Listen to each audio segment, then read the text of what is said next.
ससुराल की पहली होली। बरखा की शादी जॉइंट फैमिली के ससुराल में हुई थी, जो इतनी भी जॉइंट नहीं थी। ससुराल में जेठ जेठानी, उनके बच्चे और सास ससुर थे, और बाकी रिश्तेदारों से हो चुका था बंटवारा, यानी कि पड़ोसी भी रिश्तेदार ही थे। कोई चाची सास थी, कोई दादी सास। सुबह के 8 बजे अपने बालों पर टॉवेल लपेटे बरखा रसोई में आती है। सॉरी सॉरी सॉरी भाभी, क्या करना है भाभी? जल्दी से मुझे बता दो, मैं तैयारी शुरू कर देती हूँ। आज ना देरी होगी मुझे। आराम से बरखा, तूने बिंदी भी नहीं लगाई? जा लगा करा, बाल तो सुखा ले। क्या सुखाऊं भाभी, ऐसी इतनी देर हो गई मुझे। वो आज मुझे ना शैम्पू करना था, पर गीजर में पानी गर्म नहीं हो रहा था। फिर गैस पर गर्म किया, तब जाकर नहा पाई। इसी में इतना वक्त लग गया कि 7 से 8 बज गए। फिर मुझे लगा आप अकेली रसोई में काम कर रही होंगी, तो मैं भागती हुई आ गई। अरे पगली, इतना हड़बड़ाने की क्या जरूरत थी? कितनी बार बोला है मैंने तुझे, बच्चा होने के पहले जो लाइफ होती है ना, वो अलग ही होती है। सनी को वक्त दिया कर। सनी तो 11 बजे तक निकलता है ना दुकान के लिए। तो किचन में क्यों आती है तू? जा उसके पास जाकर बैठ, मैं हूं ना रसोई में, देख लूंगी नाश्ता। मेरा क्या है, मुझे कौन सा अपने पति को रिझाना है। 2 बच्चे होने के बाद पति पत्नी में बात करने के लिए बचता ही क्या है? खाना अच्छा नहीं बना, साड़ी सुंदर है नहीं है, इसके अलावा कुछ नहीं रह जाता। थैंक यू भाभी, आप सच में ना बहुत अच्छी हैं। ऐसा ससुराल मिला है मुझे कि देखकर लगता है इंस्टाग्राम की रील्स की दुनिया में आ गई हूँ मैं। वो तो मैं जानती हूँ बेटा, अभी नहीं है तू, धीरे धीरे ससुराल के रंग में रंगोगी, तब पता चलेगा ससुराल क्या टेढ़ी खीर होती है। दोनों देवरानी जेठानी मिलकर नाश्ते की तैयारी करती हैं और टेबल पर नाश्ता लगाती है। जल्दी से नाश्ता परोस दो मुझे जूही, जरा भी टाइम नहीं है, दुकान के लिए निकलना है। अभी तो 9:30 बजे हैं भैया, आप तो 10:30 बजे तक दुकान निकलते हैं, तो इतनी हड़बड़ी किस बात की? और पीछे से मैं तो आ ही जाऊंगा। अरे 6 स्टाफ से दुकान संभाली नहीं जाती, और अब से 3 ही स्टाफ रहेंगे। होली के 3 स्टाफों ने पहले ही छुट्टी मांग रखी थी। आज से वो तीनों काम पर नहीं आएंगे। जो पुराने विश्वासु स्टाफ थे वो तो छुट्टी पर है। अब नए लोगों पर तो दुकान नहीं छोड़ सकता, जाना तो पड़ेगा ना। अरे अभी तो 1 हफ्ता होली को है, फिर अभी से छुट्टी किस बात की भाई? हाँ पापा, वो क्या है ना, फिर ऐन मौके पर ट्रेन नहीं मिलती, और पूरे साल मोहन भैया एक भी छुट्टी नहीं लेते, तो मुझसे मना भी नहीं किया गया। एक होली पर ही तो ये लोग अपने गांव जा पाते हैं। आप अपना नाश्ता अच्छे से कीजिए भैया, मैं दुकान चला जाता हूँ। एक काम करो बरखा, मेरा टिफिन बांध दो, मैं दुकान जाकर खा लूंगा। और रसोई में अपने पति के लिए टिफिन पैक करती हुई बरखा के दिमाग में चलने लगते हैं होली के प्लान्स। भाभी ठीक कह रही थी, सुबह मैं अपने पति को वक्त नहीं दे पाती, और रात को ये दुकान से 11-12 बजे आते हैं। और पति को क्या, मैं तो अपने मायके वालों को भी टाइम नहीं दे पाती हूँ। होली के दिन ऐसा कुछ करूंगी कि ये सारे गैप भर जाए। और एक छोटा सा नोट बनाकर उस पर आई लव यू लिखकर बरखा अपने पति के टिफिन में डाल देती है। सनी को टिफिन देने के लिए बरखा जैसे ही रसोई से बाहर आती है, उसकी सास कहती है, उम्र हो गई है मेरी, कुछ याद ही नहीं रहता कसम से। मुझे तो लग रहा था अभी जनवरी आई है। बताओ, परसों पंडित जी आए थे, बताया भी नहीं उन्होंने कि होली आने वाली है। मेरे दिमाग में भी रहा नहीं। वो तो अच्छा है आज करण ने बात उठा दी, वरना सारी तैयारी ऐन मौके पर करनी पड़ती। बरखा, एक काम कर, जा बेटा बाहर से ताजा गोबर ले आ। हाँ मम्मी जी, बड़कुल्ले भी कहाँ बनाया हमने अभी तक, तो आज ही श्री गणेश कर ही देते हैं। बड़कुल्ले वो क्या होता है भाभी? तेरे मायके में भी बनता होगा बरखा, तो कौन सा बहुत से दूर से आई है। वो अक्सर हमारी माएं दादियां बनाकर तैयार कर लेती है ना, तो हमें पता नहीं चलता। बड़कुल्ले मतलब गोबर के उपले, जब हम होलिका दहन पर जाते हैं ना, तो उन्हें लेकर जाते हैं। अच्छा अच्छा, हाँ भाभी याद आया, वो छत पर सुखाती थी मम्मी। मुझे गोबर उठाना ना पड़े, इसलिए पापा को गोबर लाने भेज देती थी। पर यहाँ तो पापा मेरे बदले जाकर गोबर लेकर आएंगे नहीं। अब मैं भी जाती हूँ मम्मी जी ताजा गोबर लाने। बरखा अपने साथ थैली लेकर जाती है और यहाँ वहाँ गोबर ढूंढने लगती है, पर कहीं उसे ताजा गोबर नहीं मिलता। बरखा गोबर ढूंढते ढूंढते मोहल्ले के बाहर सड़क पर चली जाती है, जहाँ उसे सड़क के किनारे गोबर दिख जाता है। बरखा गोबर उठाने जाती है कि उसकी चाची सास उसे देख लेती है। अरे रे बहू, ये तू क्या कर रही है? ये तो सांड का गोबर है। गाय का गोबर चाहिए होता है उपलों के लिए। हाय, इतना दिमाग लगाना पड़ता है चाची जी, और आपको कैसे पता ये सांड का गोबर है? अरे बहू, अभी मेरे सामने नंदी महाराज ने गोबर किया है, और वैसे भी मेरे पास इस काम का इतने सालों का अनुभव है कि मैं देखकर बता सकती हूँ कौन सा गोबर गाय का है, कौन सा सांड का। और हाँ, गीला गोबर मत लेना, गोबर जरा ठीक ठीक होना चाहिए ताकि उपले बन सके। ठीक है चाची जी, मैं तबेले में देखती हूँ। वैसे चाची जी रंग मंगवा लिया क्या आपने?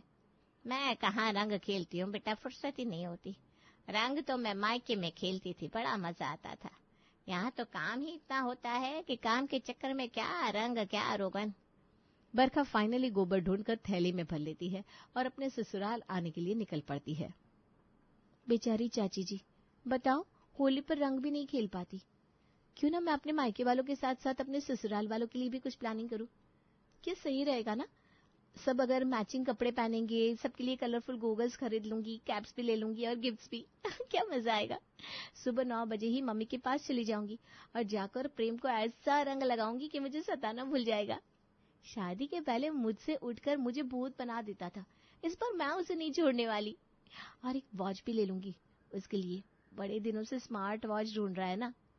और अपने दिमाग में प्लान बनाते बनाते बरखा अपने ससुराल पहुंचती है। अरे बहू, गोबर तो अच्छे ले आई, अब जा तू छत पर इसके उपले बना ले।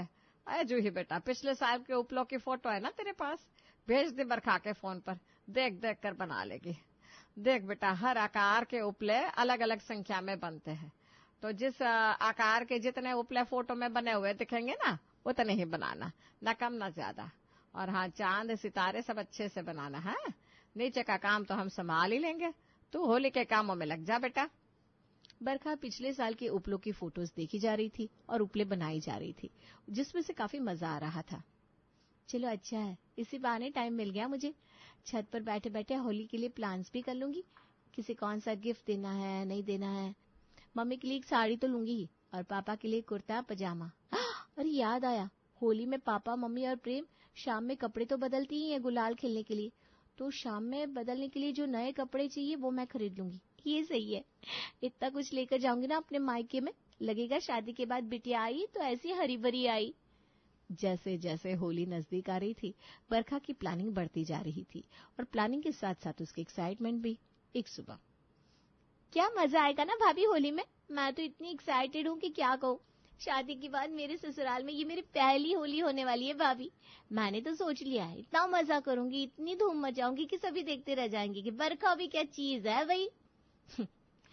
बेचारे सपने तो ऐसे सजा रही हो जैसे पूरे हो ही जाएंगे। इसे क्या पता कि शादी के बाद त्योहारों के मायने कितने बदल जाते हैं। होली का दहन को बस एक ही दिन बाकी था। अपनी जेठानी के बच्चों के साथ बरखा जाती है शॉपिंग पर और बहुत सारे रंगों के साथ गिफ्ट्स, कपड़े, पिचकारियां, चश्मा, टोपी सब ले आती है। जैसे मैं अपनी मम्मी को बर्थडे पर गिफ्ट देता हूँ, वैसे ही आप अपनी मम्मी को गिफ्ट दोगी चाची। वाह, इस गिफ्ट को पैक करने में मैं भी आपकी मदद करूंगा। मैं भी चाची, इसके स्कूल का प्रोजेक्ट भी मैं ही बनाती हूँ, इसे कहाँ आता है गिफ्ट रैप करना, मैं कर दूंगी। शाम से ही बरखा अपनी जेठानी के बच्चों के साथ मिलकर अपने कमरे में गिफ्ट रैपिंग का काम शुरू कर देती है, जो 8 बजे तक खत्म हो जाता है। हाँ, हो गया सारा काम, अब तो मैं फ्री ही फ्री हूँ। वो कहते हैं ना, बस भगवान को याद किया और भगवान ने सुन लिया। पर यहाँ जरा उल्टा हो जाता है, बरखा आराम की बात करती है और यहाँ काम आ जाता है। बरखा के कमरे में आती है उसकी जेठानी जूही। चलो बरखा, होलिका दहन की तैयारी करनी है ना? अच्छा, तैयार होना है क्या भाभी? पर होलिका दहन में तो अभी वक्त है। होलिका दहन के लिए जाने से पहले एक पूजा होती है, जिसके लिए हलवा पूरी बनते हैं, मीठे पकोड़े बनते हैं, सब तैयारी करनी है। उसके बाद पूजा होगी, फिर आएगा मुहूर्त जब हम होली दहन के लिए जाएंगे। मतलब अभी पूजा के भोग की तैयारी करनी है? नहीं, अभी तो डिनर की तैयारी करनी है, उसके बाद शुरू करेंगे ना बाकी सब। अब ये सब थक हार कर दुकान से आएंगे और इन्हें खाना नहीं मिलेगा तो इनका गुस्सा तो हम पर ही निकलेगा। वैसे तुम फिक्र मत करो, होली का दहन 3 बजे है, तो बहुत वक्त है हमारे पास। क्या मतलब, रात भर सोना नहीं है?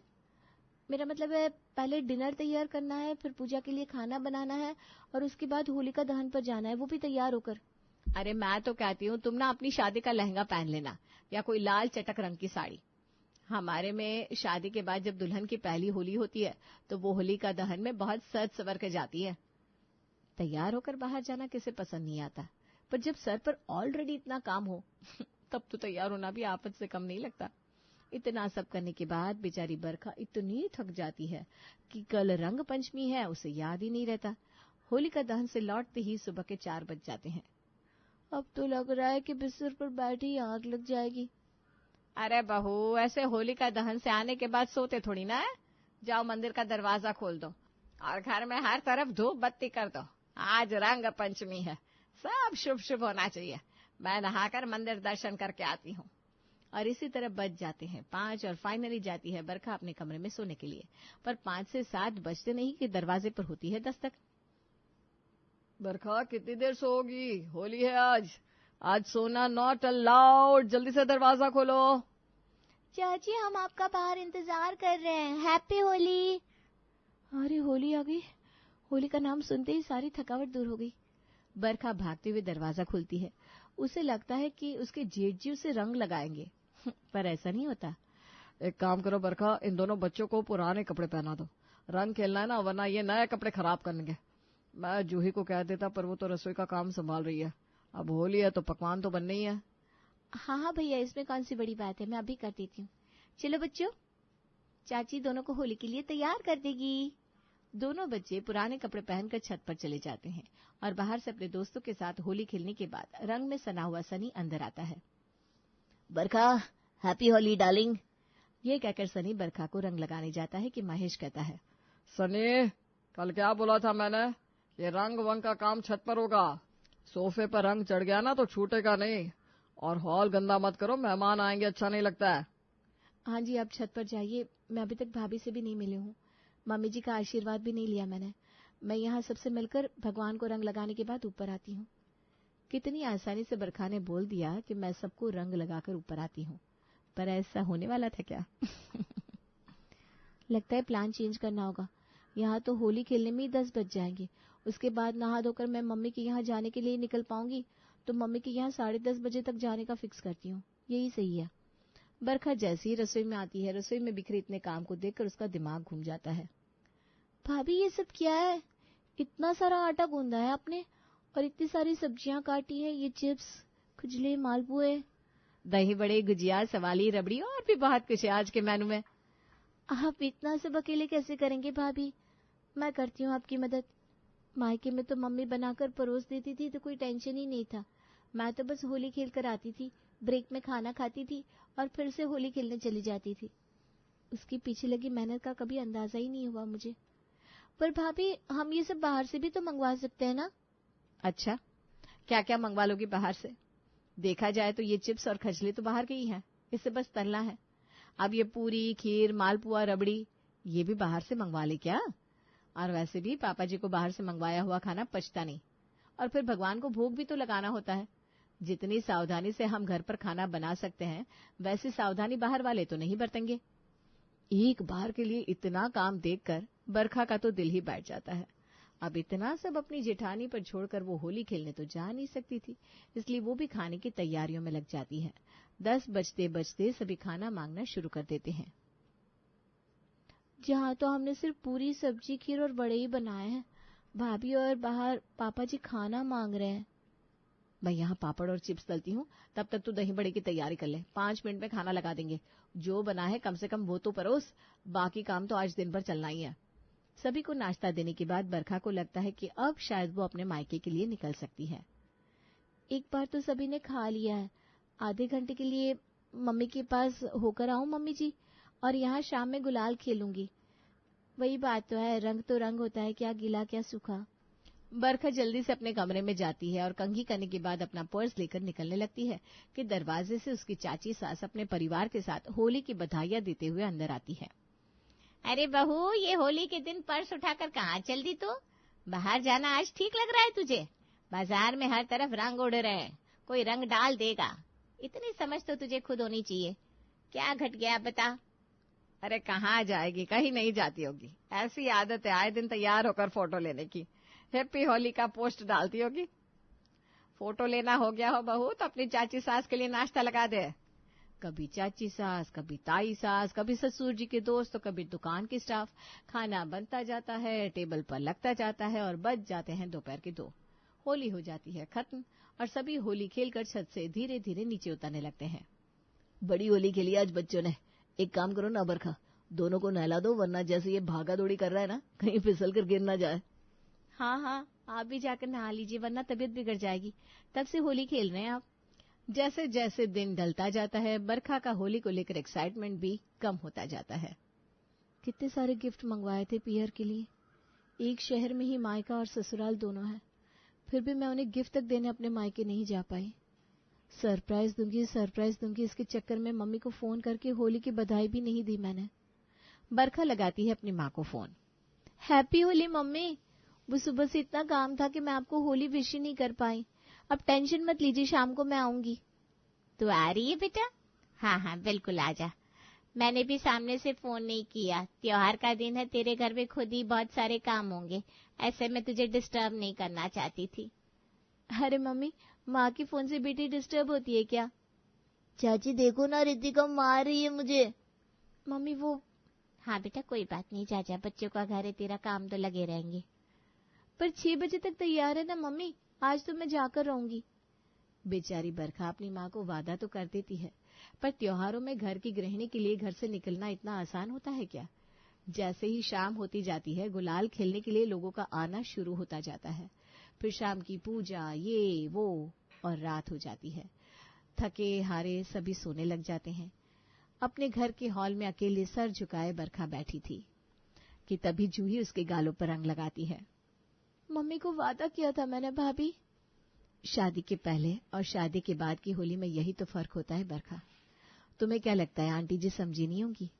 वो भी एक औरत है, जिम्मेदारियां उन पर भी है। वो जान रही है कि अभी उनकी बेटी को अपने ससुराल का काम संभालना है। हम औरतों का तो यही है। हैप्पी होली भाभी।